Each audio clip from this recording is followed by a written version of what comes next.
మన దేవుడు మన రక్షకుడైన యేసయ్య నామములో మీ అందరికి శుభాలు తెలియజేసుకుంటున్నాను.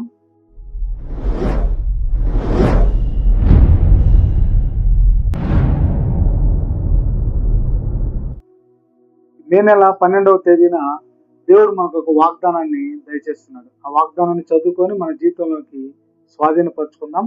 పరిశుద్ధ బైబిల్లోంచి ఆదికాండము 37వ అధ్యాయంలో ఒక మాట రాయబడి ఉంది. ఆ మాటను మనం చదువుకొని ధ్యానించుకుందాము. ఆదికాండము 37వ అధ్యాయము 8వ వచనము.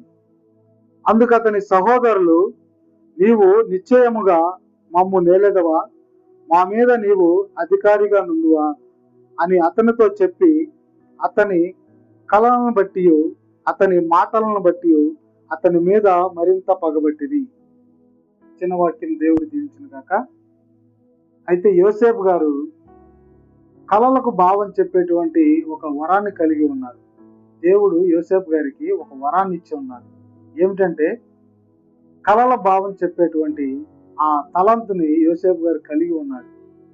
యోసేపు గారు ఒక కలగన్నాడు. కలగన్ని తన సహోదరులకు చెప్పాడు. ఏమనంటే, యోసేపు గారు కట్టినటువంటి ఆ పన లేచి నిలుచుండగా తన సహోదరులైనటువంటి పనులు లేచి నిలుచుండి సాష్టాంగ నమస్కారము చేసింది అని చెప్పేసి కళల భావం చెప్పారు. అయితే తన సహోదరులు ఆ మాట వినంగానే వారు బాగా కోపించి యోసేపు గారితో ఇలాగ మాట్లాడారు. నీవు నిశ్చయముగా మమ్మల్ని నేలదువా, మా మీద అధికారిగా నుండువా అని తన మాటలను బట్టి కళలను బట్టి వారు కోపించి యోసేపు గారి మీద పగబట్టారు.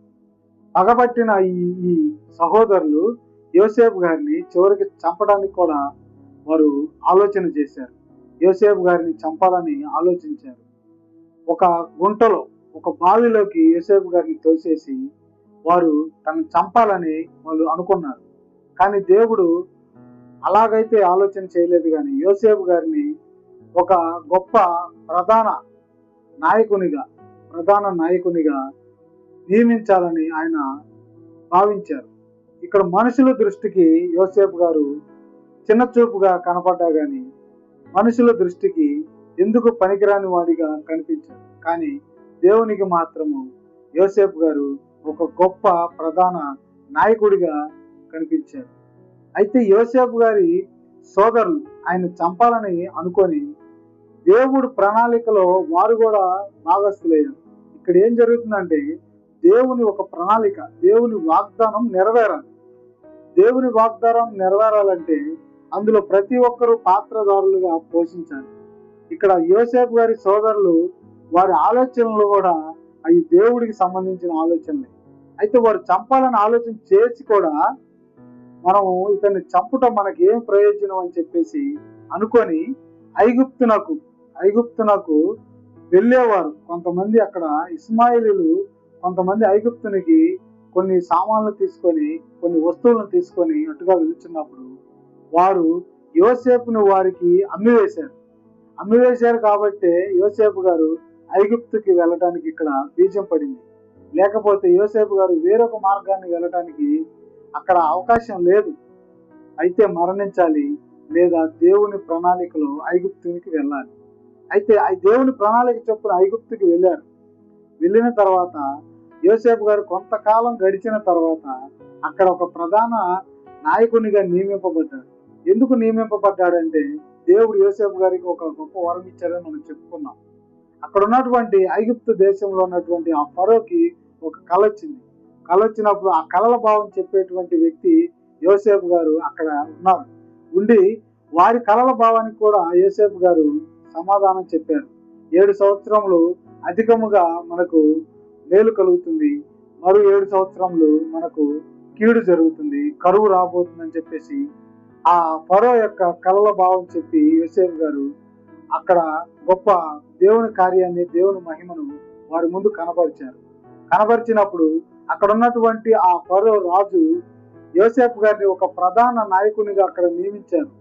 అప్పుడు యోసేపు గారు ఏమి పని చేసినా, ఏది తలపెట్టినా కూడా అక్కడ సఫలమవుతుంది. ఎందుకంటే దేవుడు యోసేపు గారి పక్షాన ఉండి ప్రతి కార్యక్రమాన్ని అక్కడ జరిగిస్తున్నారు. ప్రతి కార్యంలో యోసేపు గారు ఏదైతే ముడుతున్నారో, యోసేపు గారు ఏదైతే తలస్తున్నారో, యోసేపు గారు ఏదైతే చేద్దామని ఆలోచన చేస్తున్నారో అది ప్రతిదీ కూడా సఫలం అవుతుంది. సఫలమయ్యి అక్కడ ఉన్న రాజ్యంలో ఉన్నటువంటి ప్రతి ఒక్కరికి కూడా ధాన్యాన్ని సమకూరుస్తున్నారు. రాబో 7 సంవత్సరంలో కరువును బట్టి ముందుగానే ధనాన్ని సమకూరుస్తున్నారు. అయితే దేవుడు ఒక వాగ్దానం చేస్తున్నాడు యోసేపు గారికి.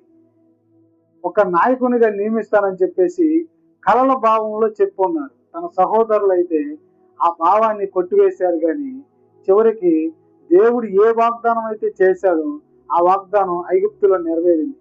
ఈ 7 సంవత్సరాల కరువు వచ్చినప్పుడు ఈ యాకోబు కుమారులు ఐగుప్తులో ధాన్యం దొరుకుతుందని తెలుసుకున్నప్పుడు యాకోబు గారు తన కుమారులను ఐగుప్తుకు పంపిస్తాడు. పంపించినప్పుడు అక్కడ ఉన్నటువంటి అధికారి ఎవరు? యోసేపు గారు.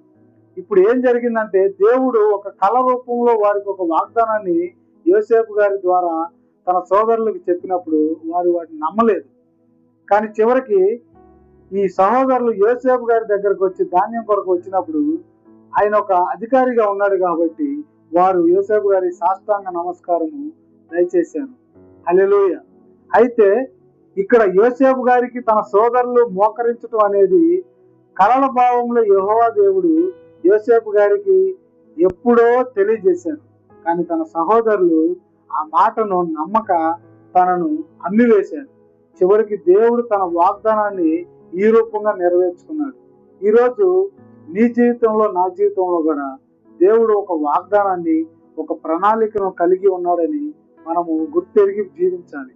దేవుడు మనకు ఒక వాగ్దానాన్ని దయచేసినప్పుడు ఒక కళల రూపంలో నీకు ఒక దర్శనాన్ని దయచేస్తాడు. ఆ దర్శనాన్ని నీవు గాని గుర్తించి దేవునికి విధేయులుగా బ్రతికితే దేవుడు నిన్ను ఒక గొప్పగా ఆశీర్వదించి నీకు ఏదైతే అవసరమో, నీ జీవితంలో నీకు ఏదైతే అవసరమో, నీవు ఏదైతే కోరుకుంటున్నావో అది దేవుడు దయచేస్తాడు. దేవుని కృపలో మనము కలిగి ఉండాలి. దేవుని ఆ ప్రణాళికను మనం కలిగి ఉండాలి. మనం ప్రతిరోజు అనుదినము ప్రార్థన చేస్తూ దేవునికి ప్రార్థించాలి. దేవా, నా జీవితం ఏంటి? దేవా, నా జీవితంలో నీవు ఏమి మేలు చేయాలని ఆశపడుతున్నావు? దేవా, నాకు ఏమి తలంతులు నీవు ఇచ్చావు? దేవా, మమ్మల్ని ఏ రీతిగా మీరు వాడుకోబోతున్నారు అని నీవు అనునిత్యం ప్రార్థన చేసి దేవునితో నీవు మాట్లాడుతూ ఉంటే, ప్రార్థన చేస్తూ ఉంటే దేవుడు ఏదో ఒక రోజు నీకు ఒక కలల భావం కలిగజేసి నీకు ఒక వాగ్దానాన్ని దయచేస్తాడు. అయితే యోసేపు గారి జీవితంలో దేవుడు దయచేసినట్టు ఈ వాగ్దానం తన అన్నదమ్ములు అయినటువంటి తన యోసేపు గారి అన్నదమ్ములు యోసేపు గారికి నమస్కరిస్తారనేది కలల రూపంలో యోసేపు గారికి తెలియజేసినటువంటి వాగ్దానం. ఇక్కడ తన సహోదరులు ఆ రోజు కొట్టివేశారు, కానీ చివరికి తన తమ్ముడైనటువంటి యోసేపు గారి కాళ్ళ మీద సాష్టాంగ నమస్కరించేటువంటి ఆ స్థితిని దేవుడు తీసుకువచ్చాడు. ఇక్కడ దేవుడు ఏదైనా వాగ్దానం చేస్తే అది తప్పక నెరవేరుతుంది. అట్టి నమ్మకాన్ని మీరును నేనును కలిగి ఉండాలని యేసయ్య నామములో మీ అందరికీ శుభాలు తెలియజేసుకుంటున్నాను. ఆమేన్.